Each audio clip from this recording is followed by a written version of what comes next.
우리 예수님을 사랑한다는 것은 십자가만을 자랑하는 것입니다. 나를 자랑하는 것이 아니고 나의 죄를 사하신 그 십자가를 우리의 삶에 드러내는 것, 그것이 예수님을 사랑하는 것이죠. 또 주님만 바라보는 것이 예수님을 사랑하는 것입니다. 또 우리가 하나님 앞에서 거룩하게 살아가고 우리의 속사람을 강건하게 하는 것, 그것이 곧 예수님을 사랑하는 것입니다. 우리가 이 땅 가운데 살아가면서 남을 사랑하고 존중하고 배려할 때 더 행복할까요? 아니면 남의 사랑을 받고 존중을 받고 또 배려를 받을 때 더 행복할까요? 예, 둘 다 행복합니다. 내가 누군가를 사랑할 때도 행복하고 누군가 나를 사랑할 때도 누군가에게 사랑을 받을 때도 행복하죠. 그래서 남을 사랑하고 존중하고 배려할 때도 행복한 것이고 또 남의 사랑을 받고 존중을 받고 배려를 받을 때에도 우리는 행복한 삶을 살게 됩니다.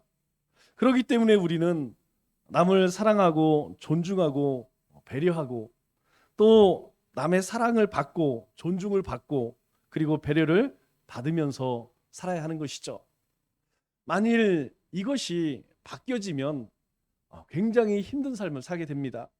즉 다른 사람의 사랑을 받지 못하고 존중을 받지 못하고 배려를 받지 못하면 우리 인생은 굉장히 힘든 시간을 보낼 수밖에 없다는 것이죠. 만일 하나님께서 우리에게 너에게 하루의 시간을 줄 테니 내 소원을 말해봐라, 여러분들에게 묻는다면 여러분 무엇을 대답하겠습니까? 하나님께서 우리에게 하루의 시간을 주겠다, 그러니 내 소원을 말해보아라 라고 한다면 많은 사람들이 무엇이라고 대답했냐면 가족과 함께 시간을 보내겠습니다, 그렇게 소원을 말했다 그래요. 제가 이 질문을 만약에 저에게 한다면 저는 그런 대답을 하게 될 것 같아요.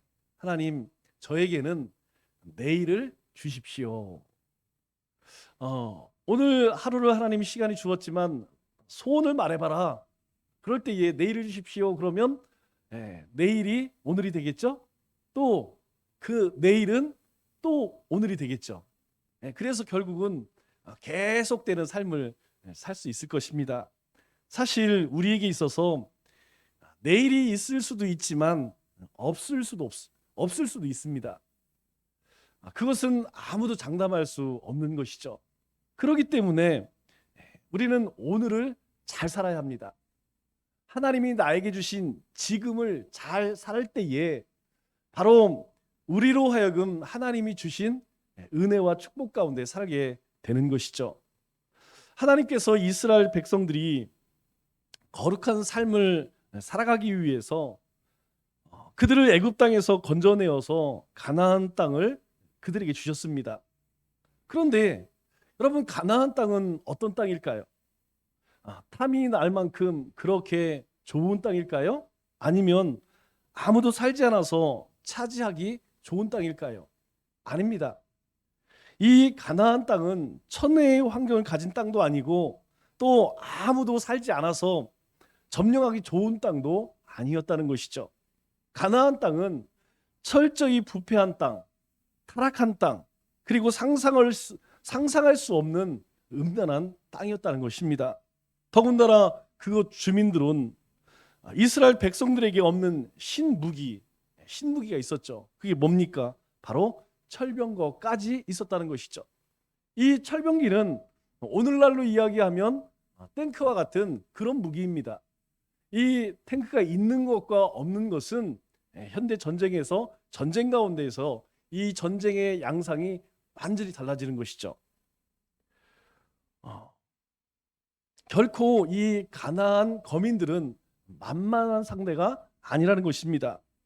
그런데 하나님은 왜 이렇게 척박하고 만만하지 않은 땅을 이스라엘 백성들에게 주신 것일까요? 강한 무기를 가지고 있고 또 철저하게 부패하고 타락하고 음란한 그 땅을 왜 하나님께서는 이스라엘 거룩한 백성들에게 주시기를 원했을까요? 그것은 다른 것이 아닙니다. 바로 하나님께서 이 부패한 땅에서 이스라엘 백성들이 거룩한 삶을 살기를 원하셨다는 것이죠. 우리가 흔히 잘못 생각하는 것이 가나안 땅은 천국이다, 이렇게 오해하시는 분이 있어요. 여러분, 가나안 땅이 만일 천국으로 비유가 된다면 그곳에서 우리가 싸워야 하고 끊임없이 투쟁해야 하고 고통을 당해야 합니다. 그러나 하나님의 나라가 그런 곳인가요? 하나님의 나라 천국은 그런 곳이 아닙니다. 하나님의 나라는 오직 하나님의 통치하심만 있는 곳이죠. 그렇기 때문에 이 가나안 땅은 무엇을 의미하느냐? 바로 우리가 살아가는 이 땅을 의미하는 것입니다. 이 부패와 음란과 그리고 타락을 돌이켜서 하나님께서는 이스라엘 백성들이 거룩한 땅으로 그렇게 회복하시기를 원하셨다는 것이죠. 하나님은 그럴 능력이 있는 분이시고 또 그럴 자신이 있었기 때문에 이 척박한 땅을 이스라엘 백성들에게 허락한 것입니다. 마찬가지로 오늘 우리에게 부패하고 타락하고 음란하기 짝이 없는 이 땅을 회복할 사명을 주셨습니다. 하나님은 우리를 세상과 구별된 거룩한 백성 되기 원하셔서 우리를 부르셨다는 것이죠. 그런데 이 이스라엘 백성들은 그 가장 중요한 핵심 가치를 버렸다는 것이죠. 오늘 우리 사사기 2장 11절 12절 말씀을 보니까 이렇게 이야기합니다. 이스라엘 자손이 여호와의 목전에 악을 행하여. 분명히 하나님께서 이 가나안 땅에 들어가면 너희가 첫째로 행할 일이 무엇이냐면 거룩해라, 거룩해라. 그래서 그 가나안 땅에 있는 모든 거민들, 그리고 모든 건물들, 모든 생명체들을 다 진멸하라. 왜 그렇게 명령하셨습니까? 이스라엘 백성들이 행여나 우상 섬기는 그들의 문화를 쫓아갈까 봐 하나님께서는 하나도 살려주지 말라고 그랬어요. 모두 진멸하라고 말씀하셨습니다. 그런데 그들이 가나안 땅에 들어가서 정착을 하고 이제 삶이 조금 편해지니까 어떻습니까? 이스라엘 자손이 여호와의 목전에서 악을 행하여 바알을 섬기고 하나님을 버리고 다른 신에게 절을 하고 이로 인하여서 하나님께서 진노하셨다, 이렇게 말씀하고 있습니다. 하나님은 이미 가나안 땅에 들어가 이 가나안 족속들을 완전히 몰아내지 못하면 그 가나안 사람들이 이스라엘 백성들의 올무가 될 것이라고 말씀하셨습니다. 결국 이 말씀대로 되었죠. 우리 사사기 2장 3절 말씀을 보면 하나님께서 이스라엘 백성들에게 이런 말씀을 합니다. 내가 그들을 너희 앞에 쫓아내지 아니하리니 그들이 너희 옆구리에 가시가 될 것이며 그들의 신이 너희에게 올무가 되리라, 이렇게 이야기하죠. 하나님께서 그들에게 이스라엘 백성들이 이제 이 가나안 거민들을 어느 정도 쫓아내다가 포기합니다. 그런데 그것을 향해서 하나님께서 뭐라고 말씀하시냐면 그들이 너희의 옆구리 가시가 될 것이고 너희의 올무가 될 것이다, 그렇게 이야기하죠. 그로 인하여서 이스라엘 백성들이 치른 대가는 아주 혹독합니다. 그리고 이 일로 인하여서 극심한 고통을 당하게 되는 것이죠. 그러면 우리의 삶은 다를까요? 우리의 삶도 별반 다르지 않다는 것입니다. 하나님께서 우리에게 요구하시는 두 가지가 있는데 여러분들에게 늘 말씀드리는 것처럼 첫째가 무엇이냐면 하나님 앞에서 거룩하게 사는 것입니다. 우리가 예수님의 십자가 보혈로 하나님의 자녀가 되었기 때문에, 오직 하나님의 은혜로 거룩한 백성이 되었기 때문에 우리는 세상 사람들이 살아가는 그 세상의 방법을 쫓지 아니하고 하나님만 바라고 하나님의 거룩한 백성으로 사는 것이죠. 또 한 가지가 무엇입니까? 세상을 향하여서 그 하나님을 전하라는 것입니다. 왜냐하면 생명의 근원이 어디 있느냐? 하나님에게 있다는 것이죠. 그래서 우리를 구원하시기 위한 예수님, 그 예수님을 너희가 틈만 나면 때를 얻든지 못 얻든지 뭐라고 이야기하죠? 힘써 전하라. 여러분, 이것이 모든 그리스도인에게 하나님께 주신 사명입니다.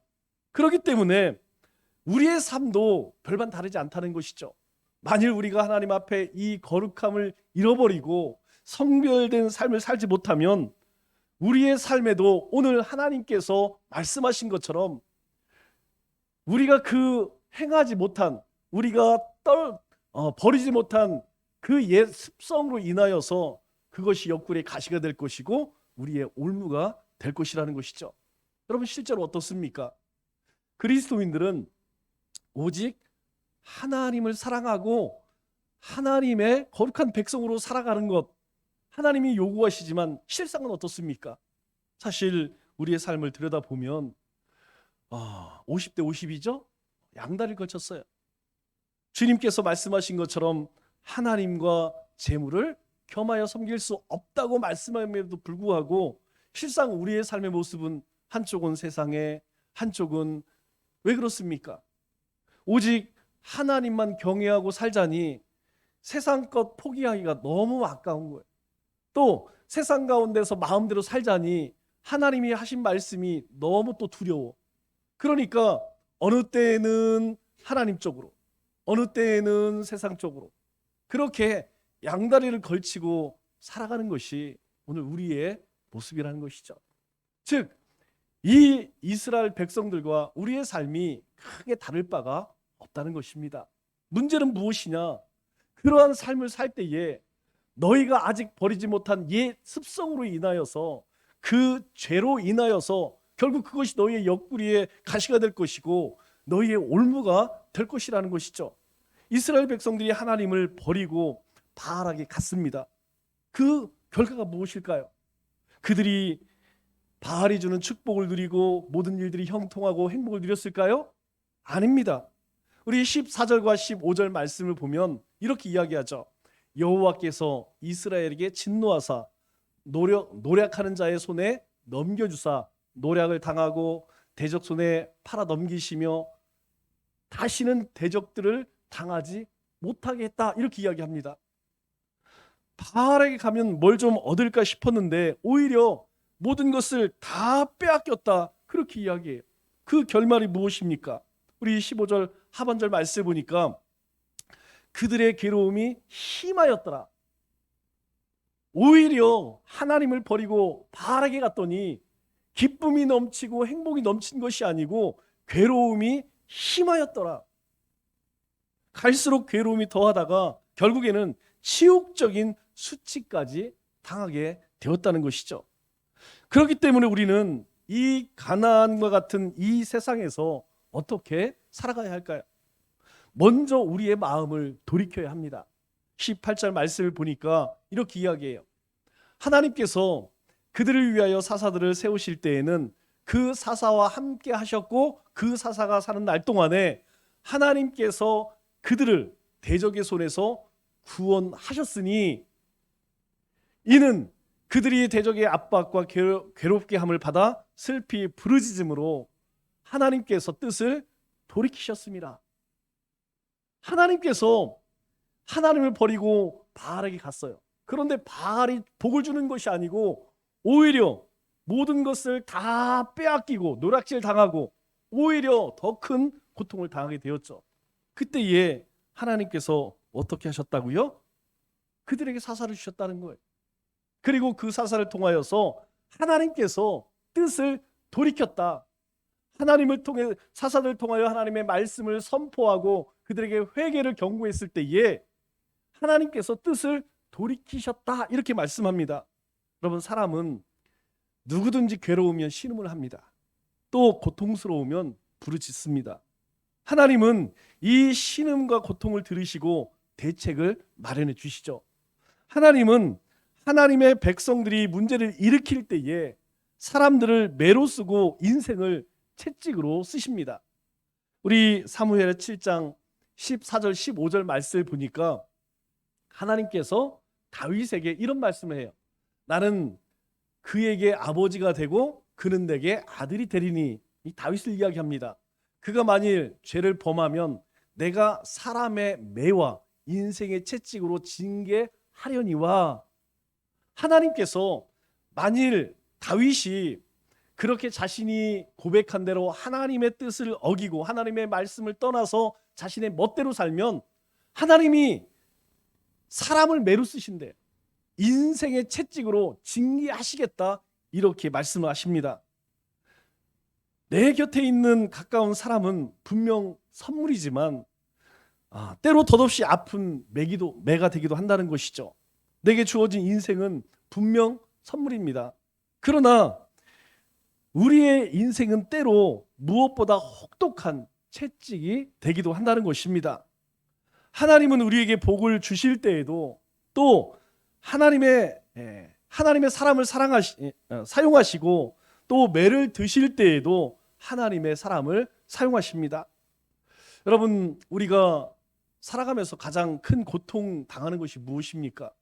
우리 가족, 또 우리 삶의 터전, 그리고 이 믿음의 공동체의 사람과의 관계 아니겠습니까? 여러분, 아픈 것은 약을 먹고 치료받으면 됩니다. 없으면 열심히 일해서 버리면 되죠. 그러나 사람으로 인하여서 당하는 고통은요, 그냥 하루 이틀 지나는 것이 아니고 우리의 마음속에 아주 치명적인 그런 아픔을 남긴다는 것이죠. 그래서 우리가 인격적인 상처를 받으면 굉장히 오래 갑니다. 그리고 잘 아물지 않는다는 것이죠. 그 일들이 여러분 어디서 일어납니까? 여러분 잘 모르는 사람들이 그렇게 하나요? 아니에요. 우리가 가만히 들여다보면 내 인생 가운데 가장 큰 아픔은 누구냐면 가장 가까운 사람, 아내, 남편, 자식, 그리고 함께 신앙생활하는 우리 지체들, 바로 내 주변에 가장 가까운 사람들이 가장 나를 고통스럽게 한다는 것이죠. 왜요? 하나님께서는 분명히 말씀하십니다. 바로 내가 하나님을 떠나서 죄 가운데 살게 되면 내가 사람을 통해 매를 들 것이다. 그리고 내 인생을 채찍으로 징계할 것이다. 내 인생 가운데 고난이 찾아올 것이다. 이렇게 말씀을 하죠. 가나안에서 길을 잃은 백성들을 위한 하나님의 대책이 무엇입니까? 18장 상절 말씀을 보니까 이렇게 이야기하죠. 여호와께서 그들을 위하여 사사들을 세우실 때에는 그 사사와 함께 하셨고, 이스라엘 백성들이 하나님을 떠나서 바알에게 그렇게 절을 하고 우상을 섬길 때에 하나님이 세우신 대책이 무엇이냐면 그들 가운데 사사를 세우는 일이었습니다. 그들로 인하여서 어떻게 합니까? 대적들의 손에서 구원하셨으니, 대적들로 인하여서 이스라엘 백성들이 부르짖을 때 하나님께서 뜻을 돌이키셨다, 이렇게 말씀해요. 여러분, 뜻을 돌이켰다, 이 말은 원래 의미가 무엇이냐면 위로하다, 애석하다, 후회하다, 이런 뜻을 품고 있습니다. 즉 하나님께서 뜻을 돌이켰다는 말은 하나님께서 어떤 조치를 취하셨다는 거예요. 이스라엘 백성들이 대적들로 인하여서 고통을 받고 부르짖을 때에 하나님께서 그걸 들으시고 그것에 상응하는 어떤 조치를 취했다는 것입니다. 하나님은 분명 자비롭고 은혜로우신 분입니다. 또 하나님은 사랑으로 충만하신 분입니다. 그런데 우리가 꼭 알아야 할 것은 무엇이냐면 하나님은 우리가 회개하기 때문에 우리를 구원하는 것이 아니라는 것입니다. 하나님은 우리를 구원하시기로 결정하셨기 때문에 그 구원의 조치를 우리 인생 가운데 취하셨다는 거예요. 여러분을 이 세상 만세전에 구원하시기로 하나님이 작정하셨기 때문에 하나님께서는 우리 가운데 예수님을 보내셨다는 거예요. 하나님께서 친히 사람으로 이 땅에 오셔서 우리의 죄를 사하시기 위해서 십자가에서 피를 흘리시고 살을 찢으셨다는 거예요. 하나님께서 우리의 구원을 결정하셨기 때문에 그러한 조치를 취하셨다는 것입니다. 사실 울부짖는 것은 회개가 아닙니다. 그냥 고통의 표현일 뿐이죠. 이스라엘 백성들이 애굽에서 종살이 할 때 여러분, 이스라엘 백성들이 회개했나요? 여러분, 출애굽기 말씀을 천천히 잘 읽어보세요. 이스라엘 백성들이 그들이 노역 때문에, 그들이 애굽의 핍박으로 인하여서 그들이 하나님 앞에 부르짖지, 우리가 하나님의 말씀대로 우리가 죄를 지어서 하나님의 뜻대로 살지 못하여서 하나님 회개합니다. 그렇게 부르짖은 사람은 한 사람도 없다는 것이죠. 그렇기 때문에 그냥 힘들어서 이스라엘 백성들은 하나님 앞에 부르짖었을 뿐입니다. 우리가 하나님을 부르는 것도 여러분 어떻습니까? 당장 돌이켜 내가 바르게 살겠다 결단해서 그런 것이 아니죠. 여러분 하나님 앞에 나 부르짖는 대부분의 경우는 평안할 때 부르짖는 사람 제가 별로 못 봤습니다. 여러분 평안할 때 이것은 우리의 현실이니까 여러분 평안할 때 나와 기도하는 사람 새벽에 제가 보니까 5명에서 6명이에요. 대부분은 어느 때 하나님 앞에 나와 부르짖느냐?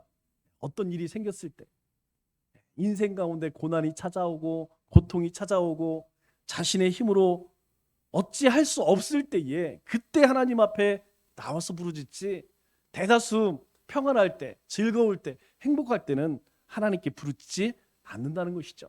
그냥 힘들어서 하나님을 부를 뿐입니다. 그런데 그냥 하나님을 불렀을 뿐인데 하나님은 어떻습니까?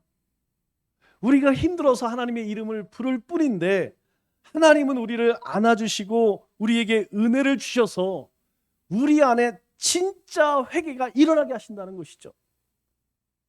회개는 정말로 내 마음을 돌이키는 것입니다. 그냥 울고불고 떼쓰고 기도하는 것이 회개가 아니라는 것입니다.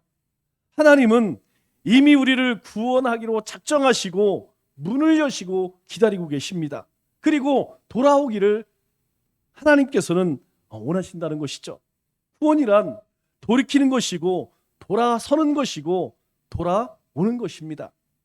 구원이란 집 나갔다가 다시 집으로 돌아오는 것이죠. 그래서 예수님께서 돌탕 비유를 통하여서 우리에게 말씀하는 것이 무엇입니까? 아버지께로 돌아와라. 내가 정말 어리석은 그런 결정을 했다면, 정말 미련한 그런 삶을 살아가고 있다면 아버지께 돌아와라. 그러면 아버지가 어떻습니까? 모든 것을 다 용서하시고 받으신다는 거예요. 이 돌아온 탕자 이야기를 통하여서 우리에게 말씀하는 것이 바로 하나님의 마음이라는 것이에요. 내가 어떤 모습으로 어떻게 살았든 하나님은 그거 묻지 않습니다. 내가 세상 가운데 나가서 허랑방탕한 삶을 살았든 돼지우리에서 쥐엄나무 열매를 먹었든 하나님은 그것 따지지 않으신다는 거예요. 하나님이 원하시는 것은 하나님께 돌아오라는 것이죠. 그러면 하나님께서 어떻게 하시겠다고요? 뜻을 돌이키시겠다는 것입니다. 그런데 하나님께서 뜻을 돌이키셨다는데 도대체 무엇을 돌이키셨다는 것일까요? 우리가 하나님의 뜻, 여러분 하나님의 뜻이 바뀔까요? 하나님의 뜻이 그냥 수시로 막 바뀌나요? 아닙니다. 하나님의 뜻은 불변해요. 우리를 향한 하나님의 사랑이 변하지 아니하듯이 하나님의 뜻도 변치 않습니다. 그러면 우리를 향한 하나님의 뜻이 무엇입니까? 그것은 우리가 세상 가운데서 돌이키는 것이라는 것이죠. 돌아서는 것이라는 것입니다. 하나님의 변함없는 사랑 때문에 우리가 돌아서고 태도가 바뀌기를 하나님은 원하신다는 거예요.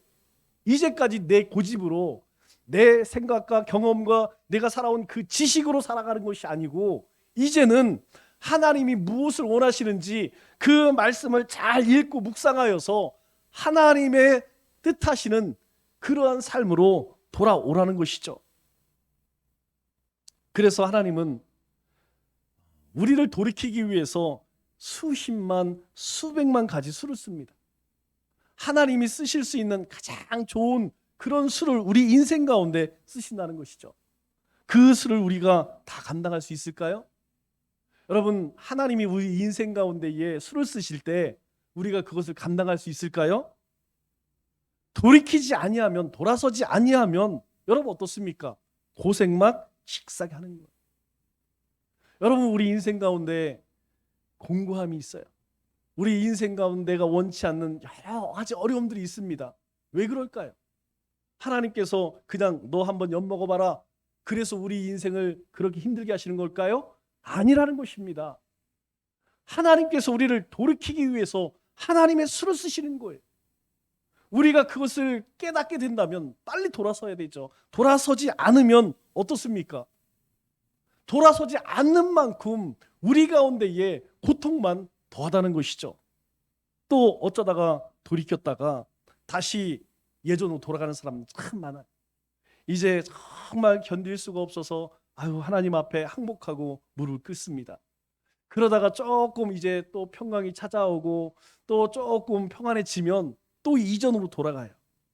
여러분, 그러면 어떻습니까? 마찬가지예요. 이전보다 더 힘든, 죽도록 고생만 하는 것이죠.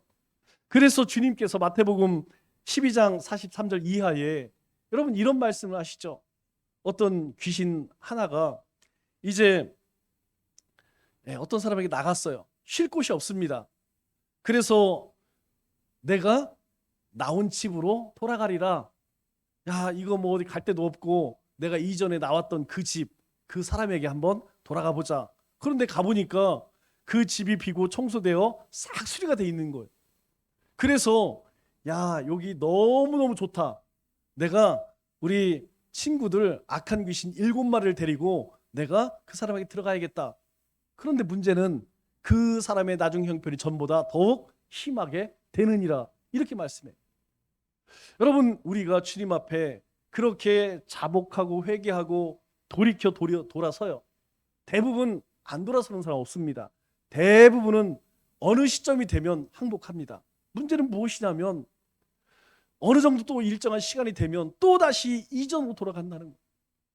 사사시대와 같이 사사를 통하여 하나님께서 은혜를 주시고 구원하시면 평안을 누려요. 축복을 누립니다. 그러다가 살만하면 또 어디로 가느냐? 한 발은 하나님께, 한 발은 세상으로. 그러면 하나님께서 또 그 인생과 그들 가운데 수를 쓰시죠. 우리 인생에도 마찬가지입니다. 문제는 무엇이냐면 여러분, 더 큰 7마리의 귀신들이 찾아온다는 것. 우리가 이전에 겪었던 고통보다 더 큰 고통을 겪게 된다는 것입니다. 그렇기 때문에 우리에게 말씀하시는 것이 무엇이에요? 돌이킬 때 확실하게 돌이키라는 거예요. 회개할 때 확실하게 회개하라는 것이에요. 회개했다면 이제 이전으로 다시 돌아가지 말고 하나님의 말씀 굳게 붙들고 하나님의 은혜와 인도하심 가운데 살아가는 것입니다. 그러면 우리가 무엇으로 돌이켜야 합니까? 바로 우리의 삶과 태도를 돌이켜야 한다는 것이에요. 우리 19절로 21절 말씀을 보니까 이스라엘 백성들이 하나님께서 이렇게 말씀하세요. 그 사사가 죽은 후에 이스라엘 백성들에게 하나님께서 뜻을 돌이키기 위해 사사를 세워요. 그 사사를 통하여서 회개하고 부르짖습니다. 하나님께서 그들에게 축복하세요. 그런데 그 사사가 죽은 후에 그들이 돌이켜 그들의 조상보다 더욱 타락하여 하나님께서 구원을 베푸시니까 자신들의 아버지들보다 더 타락하여 다른 신을 따라 섬기고 그들에게 절을 하고 그들의 행위와 패역한 길을 그치지 아니하였으므로 하나님께서 우리에게 구원의 은혜를 베풀어 주셔서 참 기쁜 마음으로 예배하고 말씀을 순종해요. 조금 살만하니까 어떻게 해요? 그거로 만족 못하고 세상으로 또 나갑니다. 하나님께서 수를 쓰시니까 어때요? 회개합니다. 그런데 여러분, 우리 인생이 어때요? 또 그것으로 만족하지 못해요. 오늘 이스라엘 백성들과 우리의 삶 크게 다르지 않다는 거예요. 21절에 그래서 뭐라고 이야기합니까? 21절 말씀 보니까 나도 여호수아가 죽을 때에 남겨둔 이 민족들을 다시는 그들 앞에서 하나도 쫓아내지 아니하리니 너희 가운데 아직 쫓아내지 못한 그 가나안 거민들 22절에 이렇게 이야기하죠. 이는 이스라엘이 그들의 조상들이 시킨 것 같이 나 여호와의 도를 지켜 행하나 아니하나 그들을 시험하려 함이라. 내가 너희가 쫓아내지 못한 그 가나안 거민을 통하여서 너희 가운데 어떤 조치를 취할 거야. 내가 왜 이런 조치를 취하느냐? 너희가 정말 나를 사랑하는지 사랑하지 않는지 내가 너희를 시험해 볼 거야. 여러분, 이 말씀을 쉽게 이야기하면 내가 이제는 널 도와주지 않을 거야, 이 얘기입니다. 이제 너희와 내가 손절할 거야. 너는 너고 나는 나야. 하나님께서 이스라엘 백성들에게 그렇게 말씀하시는 거예요. 사사시대를 한마디로 요약하면 무엇입니까? 사사기 마지막 절에 우리에게 말씀하죠. 그때에 왕이 없으므로 사람이 각기 자기의 소견에 옳은 대로 행하였더라. 이스라엘 백성들이 하나님을 왕으로 그렇게 섬기기를 거부했다는 거예요. 그리고 모든 사람들이 각기 자기의 소견대로, 자기의 생각대로, 자기의 생각에 옳은 대로 다 내 생각이 옳아, 내 방법이 옳아, 그렇게 행하던 시대였다라고 이야기합니다. 누구나 자기 보기에 좋은 대로, 자기의 생각대로, 옳은 대로 살았던 시대가 언제냐? 바로 사사 시대였다는 것이죠. 여러분, 그래서 타락한 것입니다. 타락의 본질이 무엇입니까? 자기 생각을 쫓아 다른 신을 섬기는 것입니다. 하나님을 떠나면 반드시 다른 신을 찾게 돼 있어요. 그리고 그 다른 신에게 절하고 섬기며 악한 길을 가게 되어 있습니다. 이것이 타락이라는 것이죠. 그래서 우리는 명심해야 합니다. 하나님을 떠나면, 하나님의 말씀을 떠나면, 성령의 인도하심을 떠나면 다른 신 우상에게 걸려든다는 것이죠. 하나님을 떠나면 반드시 우상에게 사로잡히게 되는 것입니다. 그 우상이 무엇입니까? 내 마음을 빼앗는 것, 그것이 우상이라는 거예요. 그래서 우리의 마음을 빼앗는 것 뭡니까? 물질, 권세, 명예, 이것이 될 확률이 높아요. 그 다음은 무엇이냐면 우리 스포츠나 예술이나 문화, 취미 생활에도 여러분 이 우상들은 숨겨져 있다는 것이에요. 그래서 늘 조심해야 합니다. 우리는 어떤 일들을 하든 간에 내가 혹 이것에 마음을 너무 빼앗기는 것이 아닌가, 이걸 돌아봐야 한다는 것이죠. 여러분, 이제 어느 정도 50이 넘으면 운동 많이 합니다. 그런데 여러분, 우리가 운동하는 이유는 무엇입니까? 저는 그래요. 운동을 열심히 하는 일은 내가 강건해야만 더 하나님의 일을 열심히 했기 때문에 운동하는 거예요. 그런데 여러분, 요것이 조금 바뀌어지면 어떻게 되냐면 내가 이 세상에서 더 오래오래 즐겁게 살기 위해서 하나님과 상관없이 그냥 내가 즐기기 위해서 건강해야지, 이렇게 변질되어진다는 것이죠. 그러면 그것이 우리의 삶의 우상이 될 수 있다는 거예요. 하나님을 떠나면 이것들이 우상인 줄도 모르고 깜짝같이 속아서 거기에 목숨을 걸고 살아가게 되는 것입니다. 그래서 하나님께서 우리를 깨우기 위해서 뭐라고 말씀하시죠? 대적들을 남겨두셨다라고 이야기해요. 하나님은 원래 다 쫓아내라고 했지만 이스라엘 백성들은 그 명령을 지키지 못했어요. 조금 이제 어느 정도 한 3분의 2 정도 정복을 하고 나니까 그 다음부터는 좀 귀찮아져. 그래서 저 바닷가 쪽에 있는 블레셋, 그리고 저 산 위에 있는 그런 거민들, 여기에 가서 막 전쟁을 하고 그러려면 너무 힘들어. 그래서 정복을 다 하지 못했다는 것이. 그래서 하나님께서도 그 남겨둔 그 가나안 거민들, 이방 민족들을 뭐라고 이야기해요? 그냥 두셨다. 너희가 내 말을 듣지 않고 너희가 포기했어? 그러면 그것이 너희의 가시가 되고 올무가 될 것이다. 그러면서 하나님께서 이스라엘 백성들에게 그 이유에 대해서 명확하게 말씀하십니다. 우리 22절로 23절 말씀을 보니까 이는 이스라엘의 그들의 조상이 지킨 것 같이 나 여호와의 도를 지켜 행하나 아니하나 그들을 시험하려 함이라. 여호와께서 그 이방 민족들을 머물러 두사 그들을 속히 쫓아내지 아니하셨으며 여호수아의 손에 넘겨주지 아니하셨다. 그렇게 이야기하죠. 우리 22절에 이렇게 이야기합니다. 이는 이스라엘 그들의 조상들이 지킬 것 그 도를 지켜 행하나 아니하나 그것을 시험하려고 하나님께서 남겨두셨다. 하나님은 우리가 하나님의 뜻으로 분명히 돌이켰는지 그렇지 않은지 확인하시려고 바로 우리 인생의 가시와 올무를 남겨두었다, 이렇게 이야기합니다. 우리가 완전히 포기하지 않으면, 우리가 뭔가 붙들고 있으면 그 붙들고 있는 그것으로 옆구리에 가시가 되겠다, 그렇게 말씀하셔요. 여러분, 주일에 성경책을 들고 다닌다고 해서 돌이키는 거 아닙니다. 돌이킴이란 마음을 돌이키는 것이고 삶의 태도를 바꾸는 것이에요. 여전히 내 것, 내 욕망, 내 탐욕을 채워달라고 하나님께 간구하고 있다면 여러분, 그것은 아직 돌이킨 것이 아닙니다. 하나님을 돌이키려고 하는 것은 미신입니다. 신앙은 무엇이냐면 내 자신을 돌이키는 거예요. 하나님을 바꾸려고 하지 말고 내 자신을 바꿔야 한다는 것이. 내가 살아왔던 방식에서 돌이켜서 하나님의 방식으로 돌이켜야 합니다. 그런데 어떻습니까? 많은 그리스도인들이 내 자신을 바꾸려고 하지 않고 하나님을 바꾸려고 해요.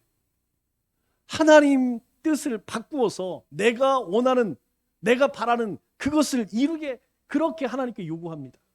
말씀을 맺겠습니다. 우리 주 예수 그리스도를 사랑하는 것이 무엇입니까? 그것은 세상에서 돌이켜 하나님을 향하는 것입니다. 내가 믿던 모든 것을 내려놓고 전적으로 하나님을 신뢰하는 것입니다. 또 세상에서 성별된 거룩한 삶을 살아가는 것입니다. 이것을 이행하는 것이 예수님을 사랑하는 것이죠. 이 한 주간도 하나님에게로 돌이켜 우리가 추구하고 갈망하고 소망하던 모든 어리석고 미련한 것을 다 내려놓고 온전히 하나님의 뜻을 쫓아 거룩한 삶을 살아가시는 우리 믿음의 권속들 다 되시기를 주님의 이름으로 축원합니다.